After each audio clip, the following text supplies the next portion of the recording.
Hello everyone, welcome to today's tutorial. Today we will discuss a introduction to machine learning. We will look at some fundamental concepts of machine learning followed by some code that would introduce us to some basic components that go into a machine learning pipeline. So let's get started. So if you look at machine learning can be boiled down into this one mapping where from a real set of numbers you are trying to approximate a function. So there is a function in a nature that we are trying to model or approximate using whatever data that we have. For example, look at these set of data. If this is your input and this is your output, then what is the function that you're trying to model? It is simple summation x1 plus x2. Right? Now, for you to teach a model this, for a model to learn this from the set of data that you have, you will use certain parameters. And these parameters are what are learned in a machine learning pipeline. This is we are parameterize a function that we are trying to learn from the given data.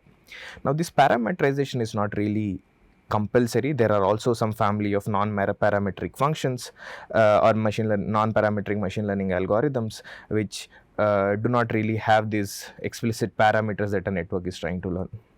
Some classic examples of those family of algorithms are KNN and decision trees. So let's try to understand what are some basic components of a machine learning pipeline.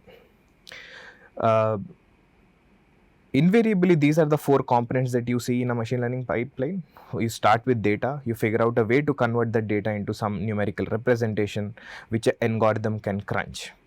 Once you have done that, you will have certain evaluation metrics to understand how well your algorithm is working on the supposed task. So let's start with data. Data could be of two broad categories. One is task specific, and it would have some annotations associated with it.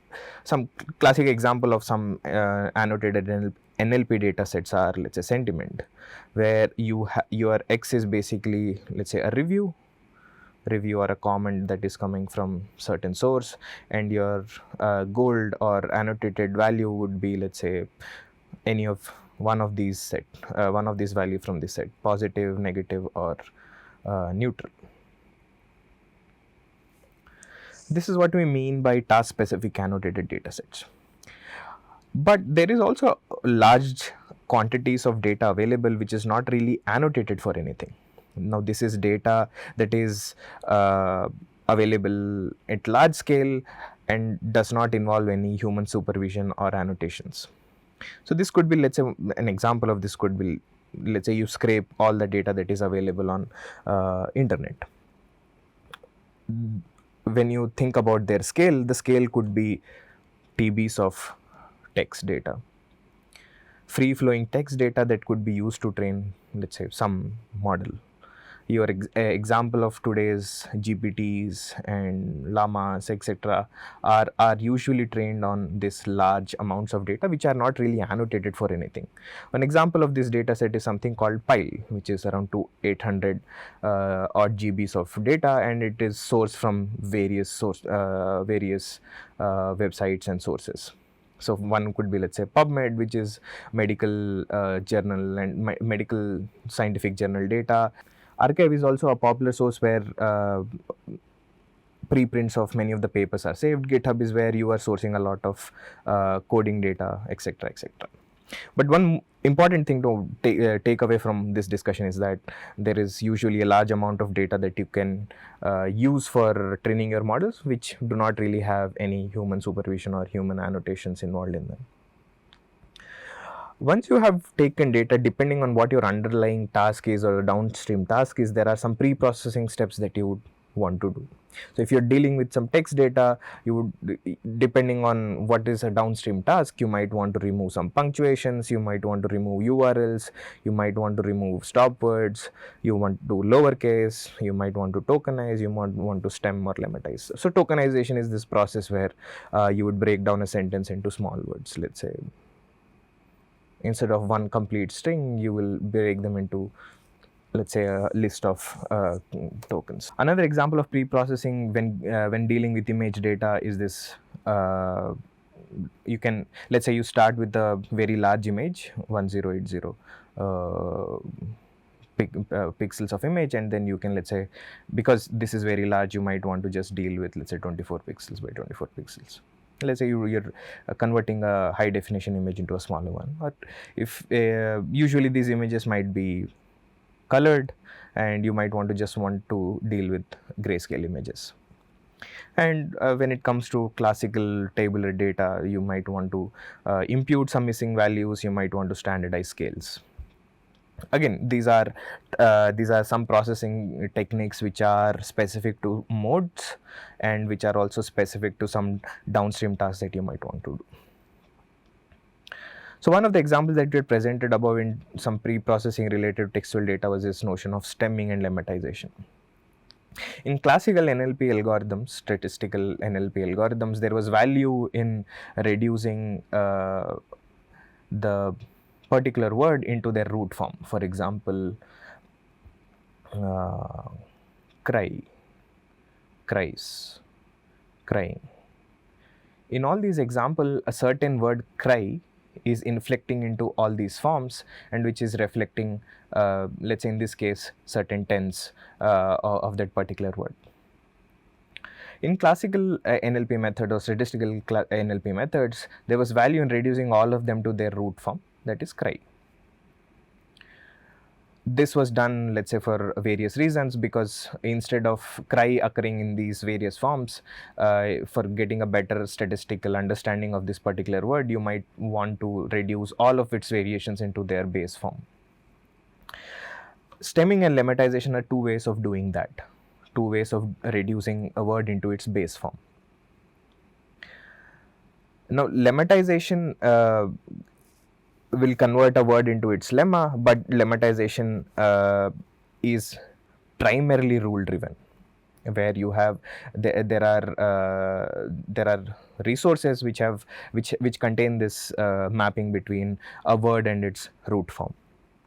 Whereas stemming is more statistical driven, where it will again reduce a word into its root form, but it need not necessarily be a dictionary word.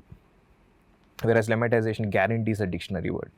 This is statistically learned. This is, let's say, based on human annotated resources, or some rules written by human supervision. Now let's come to data representation. Previously, we had looked at what are the different sources of data. Now let's try to understand how do you convert this data into some numbers, encode it into some numbers, so that downstream algorithms can work on that. So in case of text, one simple algorithm that people use is this bag of words representation, also popularly known as BOW, where you are just trying to count total which word has occurred how many times, or whether or a 0 and 1 representation, where you are saying whether this word has occurred in this document or not. So each document, let's say you had your vocabulary size. Vocab is total number of unique words that are occurring in your corpus, and that is of size V. Then each document will be represented by a V-sized vector, where it is either a 0 or 1, depending on whether that particular word has occurred or not. And this example is essentially showcasing this idea. TF-IDF is a method that builds on top of that. So term frequency is basically, TF-IDF will consist of two components, TF and IDF. TF is essentially capturing the same thing, whether that particular token has occurred in that particular document or not. If so, then what is the frequency of it? IDF is basically capturing whether a token is special or special to this particular document, or is it something that is occurring across all the documents. So typically words like the, is, these are going to occur in every document, because they are serving some grammatical syntactical role in the whole sentence. So invariably these sort of words would or some stop words like a, the, these sort of words will occur commonly across all documents. right? So there is value in not paying a lot of attention, because they would invariably be present across all the documents, so they do not add a lot of discriminative value if you're trying to do a classification classification problem on top of that. So you can see that it will boil down to 0 for whatever tokens are occurring across all the documents, and it will have some non-zero value where it's for tokens which are special to specific documents, and you would multiply these two scores to get a final TF-IDF scores. And TF-IDF will reduce the value of tokens which are very common across documents, and give higher importance to words which are special to certain specific documents. And here, although we are talking about certain words, only individual words, the same concept can be extended to higher combination of words, let's say bigrams or trigrams, which are combination of 2 words or 3 words, and so on and so forth. And here you would still end up making up counts for these bigrams or trigrams. But here, one thing to keep in mind is that if there are v tokens, v number of if the vocabulary size is v, then the number of possible bigrams are v square, possible number of trigrams are v cube. So one thing that to probably keep in mind here is that as you go to higher n-grams and you're keeping count of them, then the number of elements in your algorithm would balloon up. Now, what we had by looking at bag of words, TF-IDF, and n-grams, we looked at one particular way of capturing, one way of converting sentences or documents into their numerical representation. One of the lacuna in those algorithms is that they are not specifically trying to capture any semantics or meaning associated with those words. So they are just trying to capture whether a word occurred or not. Now, what does that word mean? That is not really modeled in algorithms like bag of words or TF-IDF. This is where distributional semantics comes into play, where we build upon this notion that you shall know a word by the company it keeps. So depending on which context it is a particular word is occurring, its meaning might change. So here is an example. So bank is a polysemous word. Bank could mean a river bank, it could mean a banking angle on a road, it could mean a financial bank. So if this word has different meanings, how is a particular numerical representation supposed to capture that? So if you're relying on bag of words and TF-IDF, which is just relying on count, it will not distinguish between various senses of this word bank. So here comes this idea that depending on this context, we can figure out what is the sense of the word bank that is being used, and that is what word vectors try to do. So that is what word vectors will try to do. They will try to convert a single word into some embeddings, a finite dimensional embeddings, which are making an attempt at capturing semantics or meanings of that particular word. And these word vectors are usually dense. So when previously we were saying that in bag of words, each document would be represented by a v-dimensional vector. V-dimensional, so it's probably a safe assumption to make that a vocabulary might be in the order of thousands, right? But as your vocabulary goes, you can appreciate the fact that this size also grows. So here in word vectors, what we usually do is that each word is represented by a d-dimensional vector, and d-dimensional is much smaller compared to, let's say, vocab size of order 10 power 5 or 10 power 6. So in popular algorithms, d is in the order of 100, 300, And this is again a hyperparameter. There's no one specific number that suits, and these typically change across algorithms. So the main takeaway is that each word is represented by a dense vector, which is a much smaller dimension vector, order of, let's say, 50, 100, or 300. And they make an attempt at capturing some semantics based on the distributed representation. So let's try to understand one algorithm that tries to compute these word vectors relying on this distributional hypothesis. Just a callback, distributional hypothesis is this idea that you shall know a word by the company it keeps. A word's meaning is given by the words that frequently appear close by. So word2vec is this very popular algorithm that came out in 2013, where you take a large corpus, you convert into a list of words, tokenize it and convert into a list of words. Now, what you're trying to do is that let's say you have a window of 2 words. So WT minus 2, WT minus 1, the center word WT, WT plus 1, and WT plus 2. So you from the center word you have 2 words, the next 2 words, and the previous 2 words. Right? So total you have, let's say, 5 words, and what you're trying to do here in this particular algorithm called a skip gram model is that given this center word, you're trying to predict these previous 2 words and the next 2 words. The reverse game can also be played, where you're saying given the adjacent words, try to predict the center word. So these variations are called skip gram or continuous bag of words model. These are 2 ways. These are 2 models that were proposed by this very seminal paper in NLP. So by playing this game where given a center word, you're trying to predict its neighborhood, or given the neighborhood, you're trying to predict the center word, and you train this model over and over a large corpus.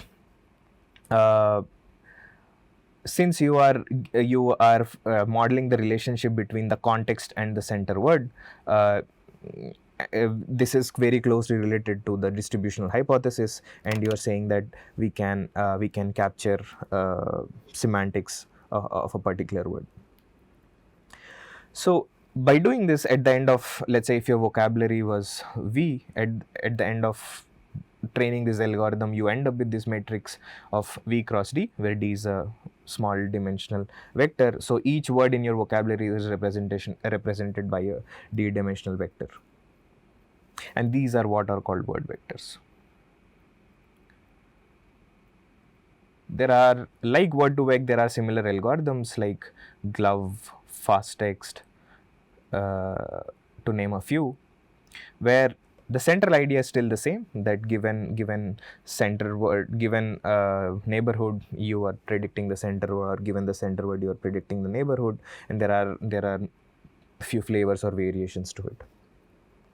But the end outcome of any of these word vector algorithm is that static word vector algorithm is that you end up with this one matrix of size V cross D, where V is the vocabulary size, and each word is represented by a D-dimensional vector.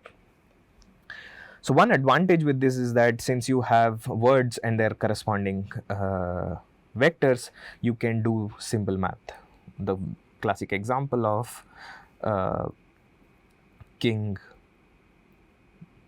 minus man plus woman. Intuitively, you know that, or we can make a guess that this is equal to queen, because you're taking a word king, you are taking away the masculine gender and adding the feminine gender here. So that would result in a word like queen. By having these word vectors, we can actually do this kind of simple arithmetics.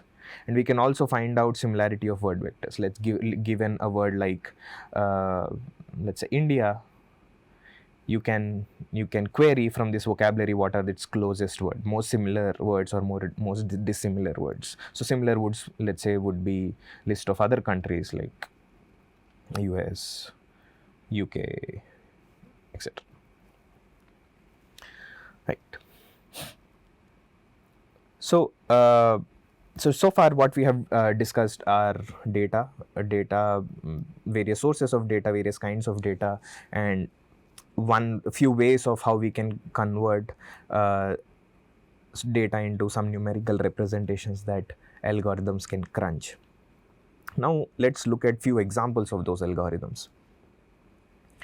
So broadly speaking, machine learning algorithms are bucketed into these four broad categories: supervised, unsupervised, reinforcement, and self-supervised. Let's look at those individually and try to understand.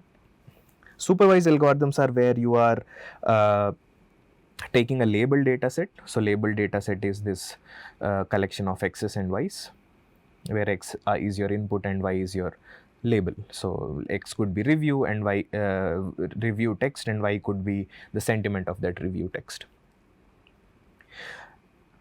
X's could be, let's say, some variables like a number of bedrooms in a house, the house square feet of the house, etc., and y could be the price of that house. And given this kind of data, you're trying to learn a mapping from inputs to outputs. Let's say if it was a sentiment model, we are trying to understand, okay, if I give you a review text, the model should be able to tell me what is the sentiment of that test. Once you train this model on the set of x's and y's that you have in your data set, the model should be able to output a prediction, let's say a y hat, given any new unseen data. So some examples of these, few more examples of these classification algorithms. Supervised classification algorithms could be, let's say, if given a mail, you should be able to determine whether it's a spam or not.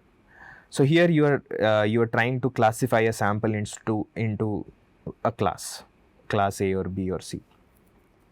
So if it's only two classes, then it's a binary classification problem. If it has more than two, then it's a multi-class classification problem.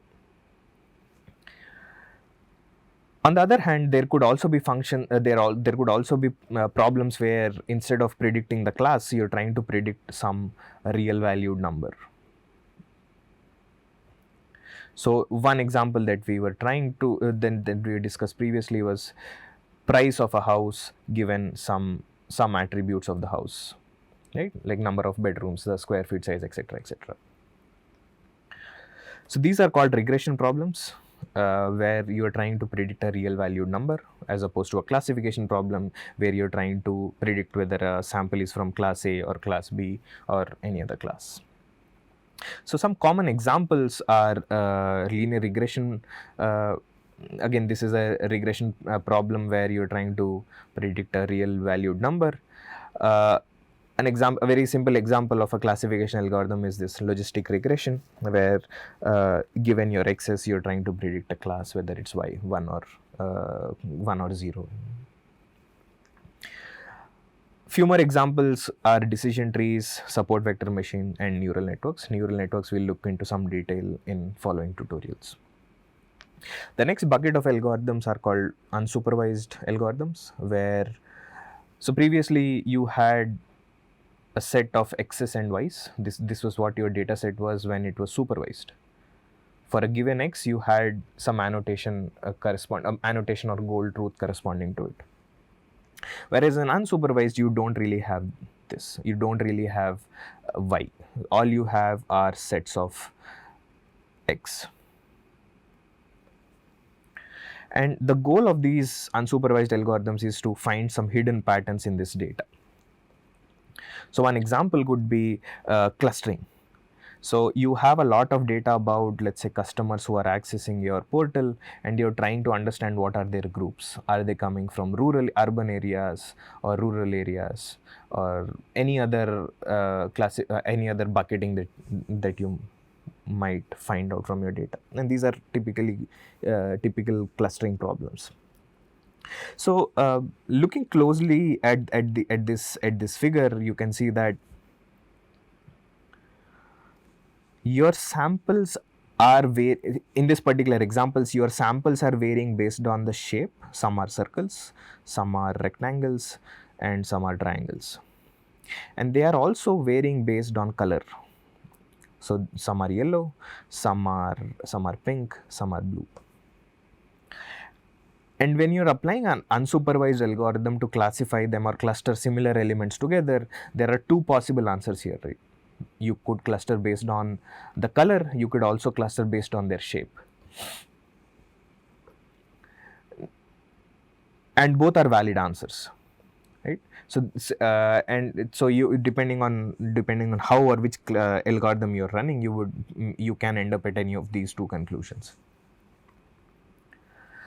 One more example of unsupervised algorithms are dimensionality reduction algorithms. A classical example is PCA. Let's say that your data set is a big matrix of, let's say you have n number of samples, and your number of each sample is represented in row, and there are some very large number of columns. Let's say v is to the order of 10 power 6, and many of these dimensions might be 0. Right? This could be just the bag of words representation that we are talking about.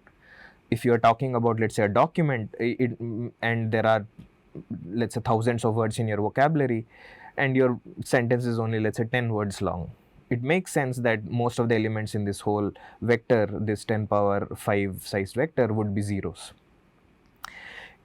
So this sparsity, there is one, yes, there is a computational downside of storing this larger number, where there are lots of zeros, and they might not be adding a lot of value to your downstream task. And also a higher number of dimensions, higher number of independent variables could lead to this curse of dimensionality, which is a problem for ML algorithms. Right? So in this case, you might want to convert this n cross v sized matrix into n cross d, where d is much smaller than v. So if this was 10 power 6 or 10 power 5, this could be, let's say, order of 10 power 1 or 10 power 2. Right? You're converting large dimensional data into smaller dimensions. So this is what we mean by dimensionality reduction. And this is again something that is so all your operating is on this particular matrix. You are not taking into account any annotations corresponding to these n samples. Right. So this is the exact let's say the math of it, where you're trying to maximize the variance retained in a projected data, where you're down projecting from v, you are incrementally going towards reducing it towards d. Let's move on to typically the last part of any ML pipeline, where you try to understand, okay, I took some data, I figured out a way to convert that data into numerical representation, then I trained some algorithm to do a certain downstream task. Now at the end of this whole journey, you should be able to answer, okay, how well is that, how well performing is that algorithm, whether it's doing a good job or a bad job at that downstream task. So when you think of a classification problem, what is the metric that you typically think of? And it is more often than not, people say it's accuracy. Accuracy is of all the, if there are 100 predictions that the model made, if the model made 100 predictions, out of that how many were correct, how many were wrong? So how many of correct divided by the total number of samples would give you the accuracy. Now let's look at this confusion matrix. Confusion matrix is the same visualization of these 100 predictions that the model made.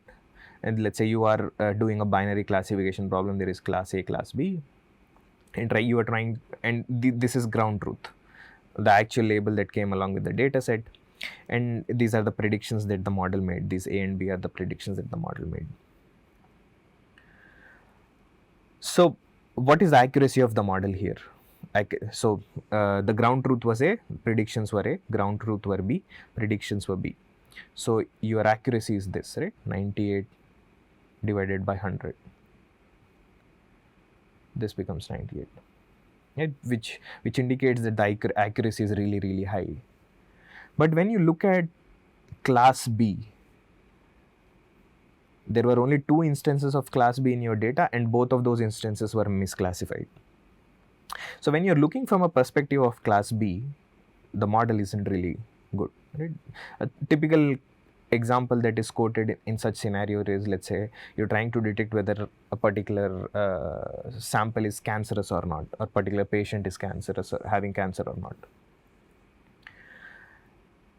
And the chances are that the true positives, which is actually where there are patients who actually have cancer, would be small when compared to the whole data set.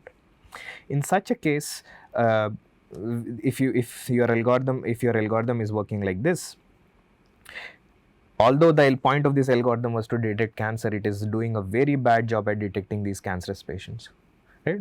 But if you look at accuracy, yes, accuracy is really high. So by this example, what I'm trying to motivate is that these metrics for evaluations are really important. So if we dig deeper into this confusion matrix, if these are your gold labels and these are the system model predictions, then there are true positives and there are true negatives. These are correct predictions and these are wrong predictions, where where the sample was actually positive, but the model ended up predicting it as negative, or if the model was actually negative, but the model ended up predicting it positive, right? These are errors and these are correct. So as we discussed previously, accuracy would be the sum of these diagonal elements divided by the total number of samples. But if you look at precision would be just look at this particular row, right? How many of the true predictions are actually true, and how many of okay, I need to rephrase that.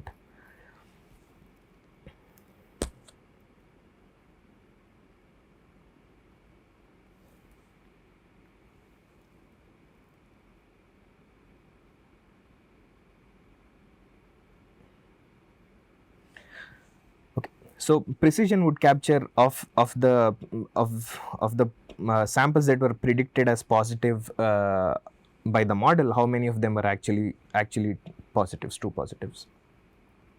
And recall would measure if there were these number of positive samples, there were, let's say, the total number of positive samples were these, out of which how many that the model did capture correctly. And these give you a better sense of model's performance as opposed to one number called accuracy, right? And the same concept would also generalize to let's say a multi-class classification algorithms. You could, where your number of classes are more than 2, in this case 3, and if you look at the rows, you get precision. If you look at the columns, you get recall. So now a logical question arises that, okay, if you have these many number of metrics, you can look at accuracy, you can look at precision, you can look at recall. What do you prioritize as a designer or as a model designer? Now it all depends on what carries a higher cost. If a false positive carries a higher cost, you should monitor precision. If you don't want your model to make a false positive prediction, then you prioritize precision as an evaluation metric. And if you want your model to not make any false negative, don't want to miss any negative in your data set, then you prioritize this metric recall. And also there is a metric called F1 which sort of gives you a combined picture of precision and recall. So F1 is a harmonic mean of precision and recall, and it gives you, boils down the trade-off between precision, recall, or the combined picture that precision, recall present into one single number. And evaluation metric could also be task dependent. The previous examples that we were looking at, all of these were classification examples, but there are also cases where the regression problems where you are not predicting a class, but you are predicting some real valued number y. In those cases, you rely on different family of evaluation metrics like absolute error or mean square error, root mean square error, or explained variance R square.